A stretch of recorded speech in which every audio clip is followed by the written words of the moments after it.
If you're watching this video, imagine that you're probably asking, is the 2021 Ford EcoSport worth your hard-earned money?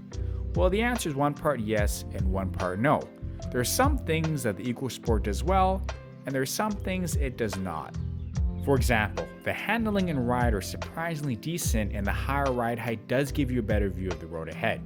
Furthermore, its compact size will definitely make parking in the city less of a chore. Lastly, it's arguably an affordable vehicle that comes in around 30,000 Canadian dollars or 24,000 US dollars for the all-wheel drive model. If you're looking for the front-wheel drive model, perhaps if you're in a warmer climate, you can save another couple $1,000s on top of that. Despite the positives though, the Ford EcoSport definitely has some serious drawbacks. The first of my issues rests with the engine. The inline 2-liter 4-cylinder engine is not the most refined, and it's neither particularly fuel efficient nor powerful. Also, there were some serious oversights when it came to the EcoSport's interior layout as well as its overall build quality.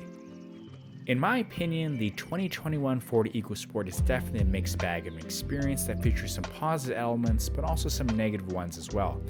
If you're still curious about the EcoSport or have this on your buying list, stick around for the review as I'll be going over the EcoSport's interior, handling/performance, and utility, before concluding with my final opinions on the vehicle. Without further ado, let's pop inside and take a look at the SE edition of the 2021 Ford EcoSport. When it comes to the interior, the EcoSport is adequate, although build quality is pretty basic. Nothing feels particularly robust, and some corners were cut for cost. For example, the EcoSport uses the Sync 3 touchscreen infotainment system, but knobs and buttons feel cheap and coarse rather than tactile and smooth. For this price range, expect hard plastic panels and fixtures, as the EcoSport was originally engineered off the same B platform as the budget-centric Ford Fiesta car. The worst part has to be the very poorly designed center column and organizer. There's no space at all for bags or any personal items beyond 2 drinks, and the layout leaves much to be desired. Normally there's a dedicated spot to place your phone next to you, but the Ford engineers really dropped the ball here in my opinion. Compared to Honda's excellently designed center organizers, the EcoSport is dismal. There are some positives though. Seating is comfortable and the higher ride height does make driving more comfortable on the road. You also don't have to drop down as much to get into your car. Another positive is the EcoSport's ambient cabin lighting, which is a really useful feature when night driving.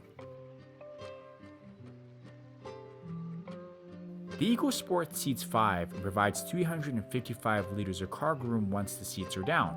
I really wasn't a fan of the clamshell style rear door, as I found it a bit awkward to open, and you can't open it from the inside with a button like you can normally do on most SUVs. From a safety standpoint, the Ford EcoSport received a 4 out of 5 star safety rating from the NHTSA. While different trims will offer different exterior lighting options, beware that lower trims will generally employ the terrible halogen headlamps that are absolutely horrendous for night driving. Now that we have the interior out of the way, let's hit the road and see what the 2021 EcoSport offers in the handling and ride category. I want to begin with the EcoSport's 4-cylinder inline 2-liter engine, which is apparently the premium option. When it comes to fuel economy, it's actually less fuel efficient than the larger Escape, at 9.2 liters per 100 kilometers or 31 miles per gallon, which is a real bummer. It's also seriously underpowered despite being rated at 166 horsepower. It took me 11.4 seconds to get to 60 miles per hour from standstill, which is atrocious for a modern car built in today's age. There's waiting for Half-Life 3 to come out slow, and then there's EcoSports. I certainly wouldn't recommend hanging out in the left lane with this vehicle. I can't even imagine how much worse the weaker 3-cylinder 1-liter base option would perform. It's not all bad though. The steering is surprisingly competent and the car-tuned suspension reduces body roll around the corners, much to my surprise. The EcoSport is also surprisingly tight around the bends, which is always nice, and road feel does sneak its way through the steering wheel, albeit to a limit. It's also surprisingly quiet on the road, with the wind and road noise being held at bay even at highway speeds. I actually found the EcoSport quite pleasant on the highway and didn't find it a chore to drive at all. That is, if you don't take the horrendously underpowered engine into account. To conclude, The EcoSport brings some really good things to the table, like comfortable seating and surprisingly tight handling, but also brings in some trash with a weak engine and poor interior build quality. If you're told the cool wait nearly 12 seconds to get to 60 miles per hour like it's 1988, and your mediocre fuel economy, and a pretty bare bones plastic interior, the EcoSport's probably for you.